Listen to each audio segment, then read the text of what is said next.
Good afternoon, everybody. Today is Thursday, January the 28th, 2021, and I want to be updating you on COVID 19.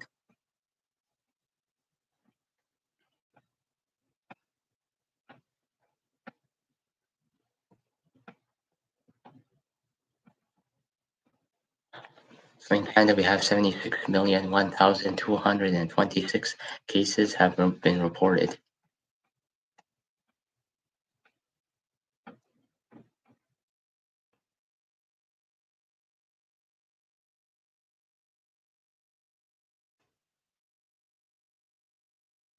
Alberta has 2,763 cases confirmed today, and British Columbia has 1,027,701 cases that are reported today, and Manitoba has 2,001,101 that confirmed today, 150.4 in New Brunswick.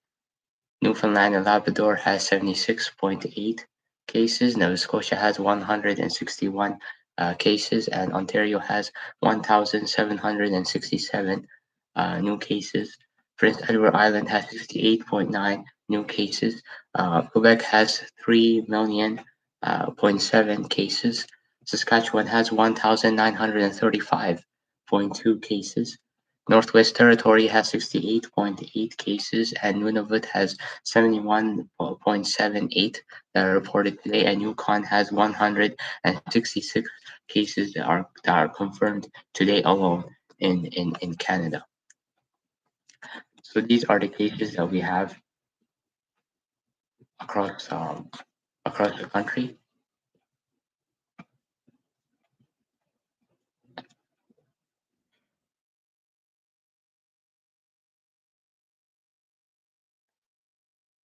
And now we're going to be moving on talking about politics and how things are shaping up the country.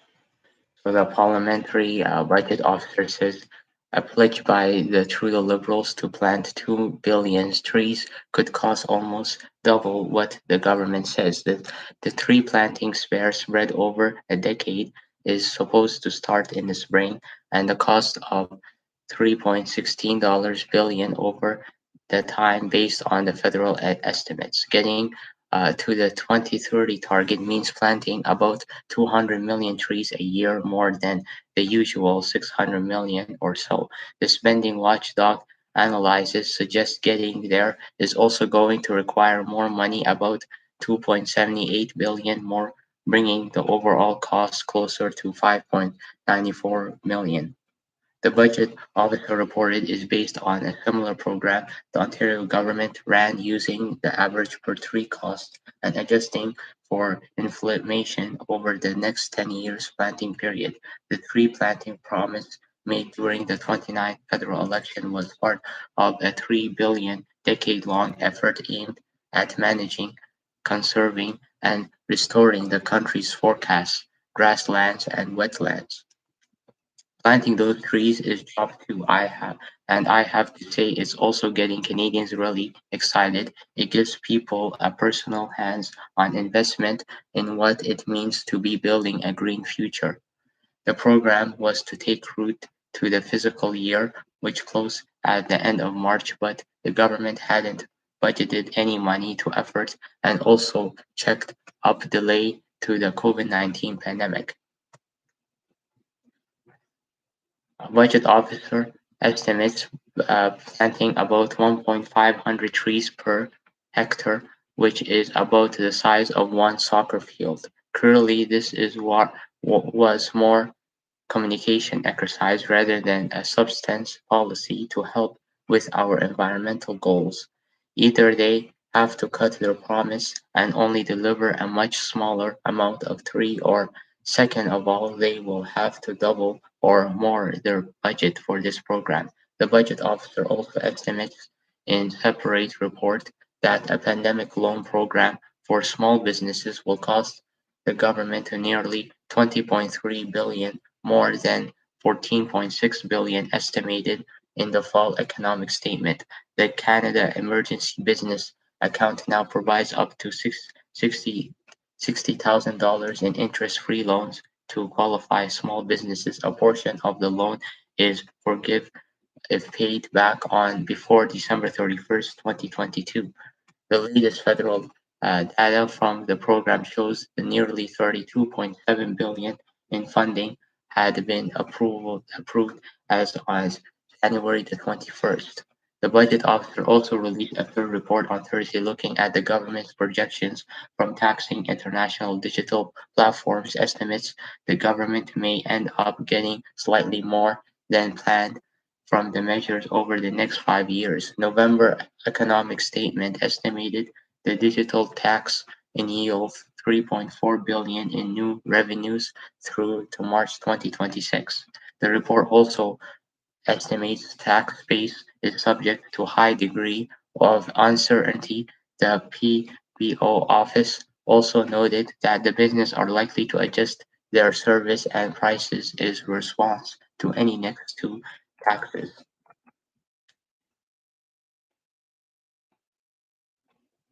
Alberta will receive 63,000 fewer COVID-19 vaccine doses than promised, province say. Alberta will receive 63,000 by the end of March than we promised by the federal government, the province health minister said Thursday. For the third time this month, the federal government has notified us through a channel that Alberta's Pfizer vaccine will be slashed yet again, Health Minister Tyler Shandro said in a news release. Earlier this month, the province was told its share of the vaccine would be reduced between 20 and 80% over 4 weeks, Shandro said. Shortly after that, we found out that Alberta would actually receive no vaccine at all in the last week of January. The federal government assured the provinces that it would still receive the full promise of 46,800,000 doses in the first quarter. Now Alberta is learning that it won't happen, he said. This is a grim situation that seems to be getting worse every week, Shandro said. We know the life for Canadians will not begin returning to something reasonable normal until our most vulnerable are admitted. As of Wednesday, 10,001,023 Albertans have been vaccinated, with about 11,000 of them having received the required second dose. On Thursday afternoon, Chandro and Alberta Chief Medical Officer of Health Doctor Dina Hinshaw will update Albertans on the province's plan for vaccine and address other issues concerning the spread of COVID-19. On Wednesday, Alberta reported there were 604 people in hospital with COVID-19, including 110 patients in intensive care.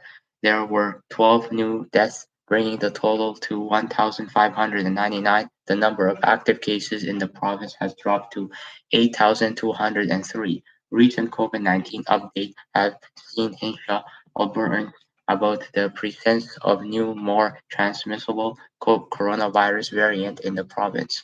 Alberta has detected 20 cases of variant first identified in the United Kingdom and 5 cases of variant first seen in South Africa. One of the UK cases have not been linked to travel concerns around the possibility of community spread. On Wednesday, Hinshaw said officials had yet to pin down the origin of its one case, but assured Albertans very limited household spread resulted from it.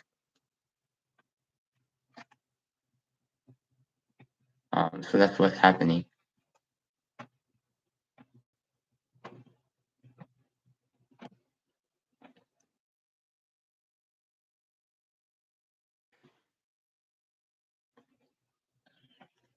Alberta will have an operational provincial parole board as Monday, the province justice minister says. From Calgary Police Chief Rick Henson will chair the new 7 members board for its first 3 years. Minister Kay Medu said on Thursday the United Conservative Party government passed legislation last year enabling Alberta to become the third province to create a provincial parole board, joining Ontario and Quebec. Madhu said it will give citizens more local input into decisions about which offenders are released from jail and when. I believe that the justice system must reflect the need and concern of very Albertans it serves. As it says, Albertans must have faith in their justice system to make responsibility decisions that are informed by connecting to local communities. A provincial board was a UCP election promise and recommendations of the government appointed, which examined how Alberta could better assert itself within Confederation. The provincial board will only hear parole applications from inmates in provincial centres where serving jail sentence shorter than 2 years. Any federal prisoners in Alberta would still apply to national board to request release. If you're asking what is going on to be the difference between the federal parole board and the provincial parole board is the representation from the various parts of the province from people who have input into who's being released. When they're being released, how does it impact crime in the community? Hansen said on Thursday. Medu said the board will cost estimated 500,000 this year and around 65,000 in subsidy year. Although the provincial government had hoped the federal government would cover some costs, said this haven't yet reached an agreement. Opposition NDP justice critic said legal experts argue a provincial parole board will do nothing to reduce crime. If the government wants to reduce crime, it should reverse cuts to policing, particularly in Edmonton and Calgary, said the provincial parole board member are from Calgary chief political Rick Hansen share.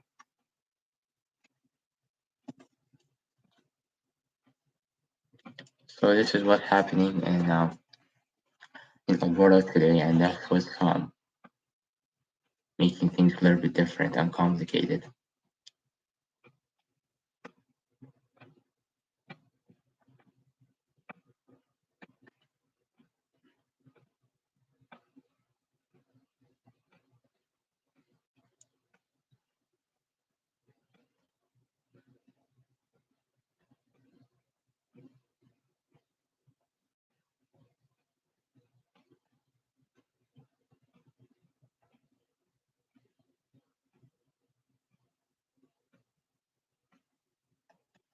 So there's no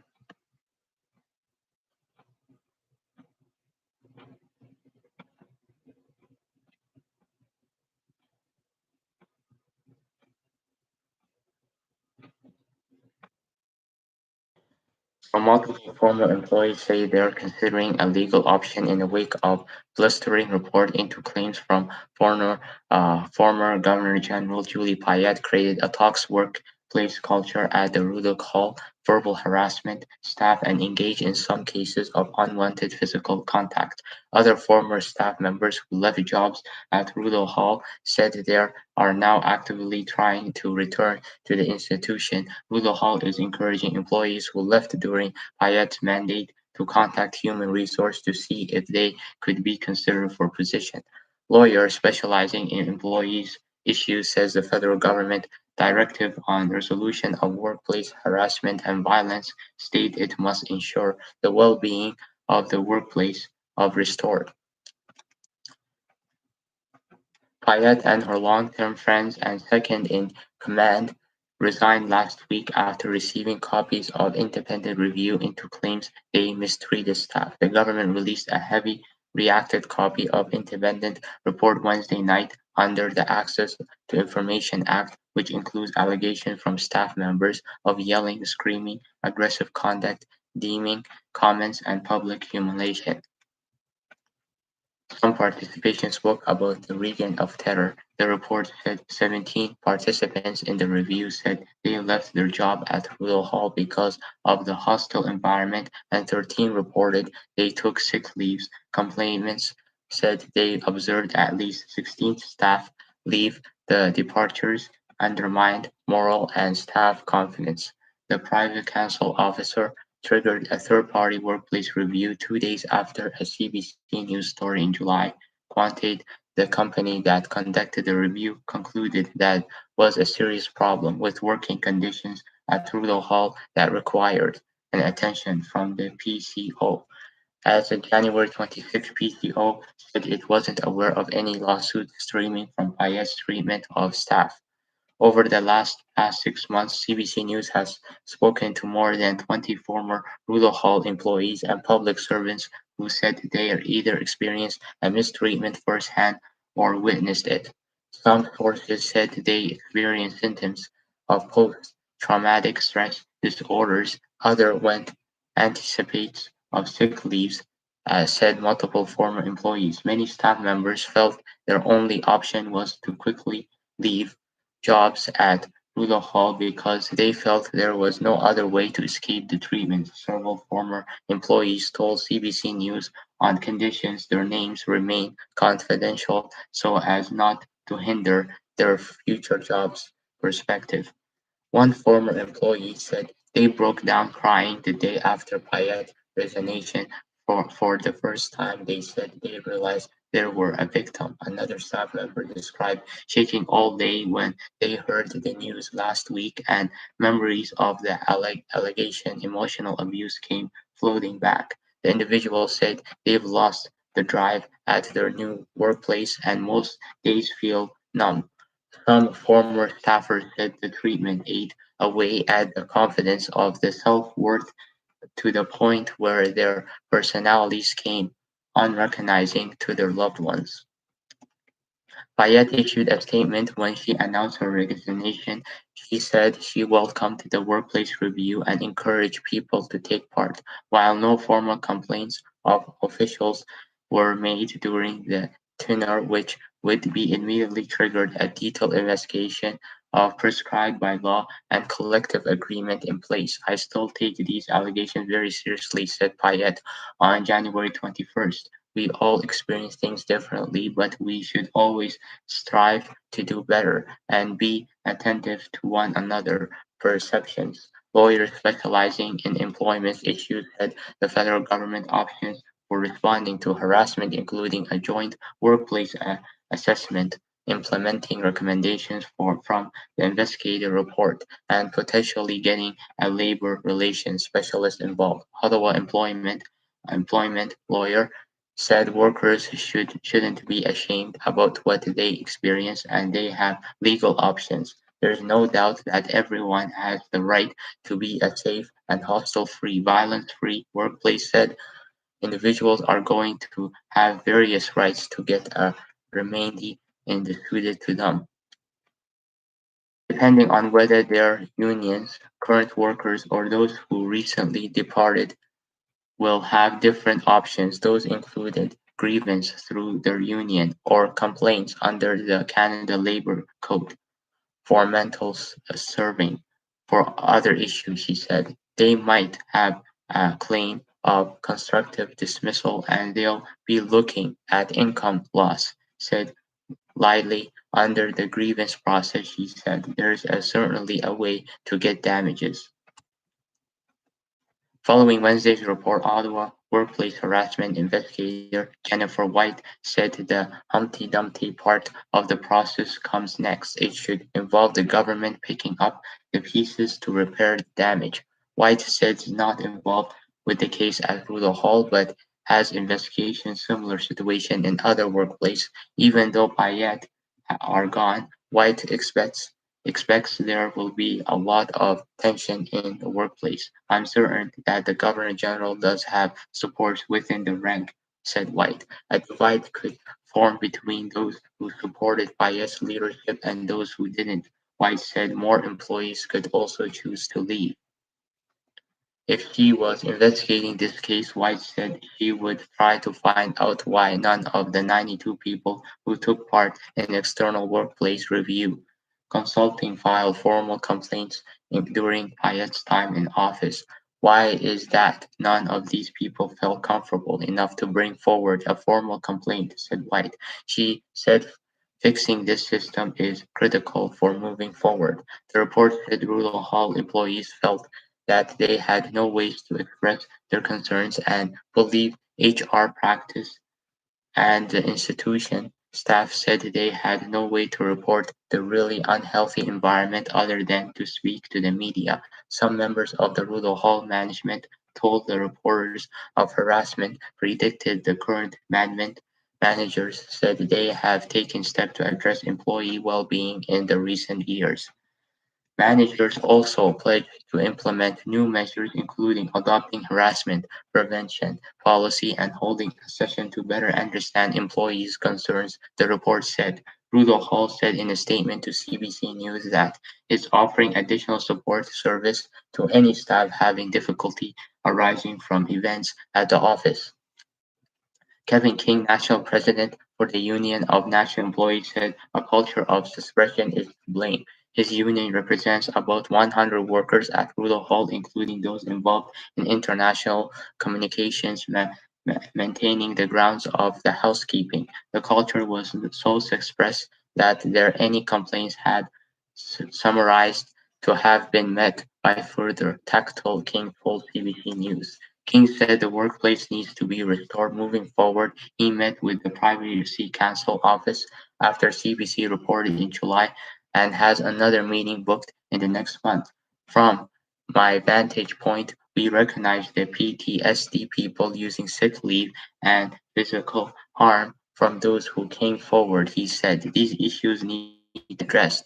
The PCO said today is working with the Associate Secretary for the Governor General to talk to the employees about a new cases to improve the environment at Rudolph Hall and build a culture of respect.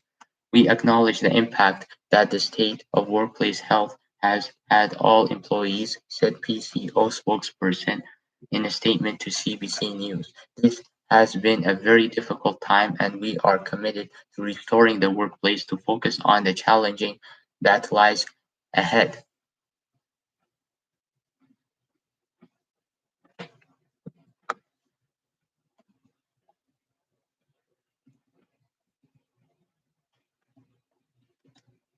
So that's what we need to do.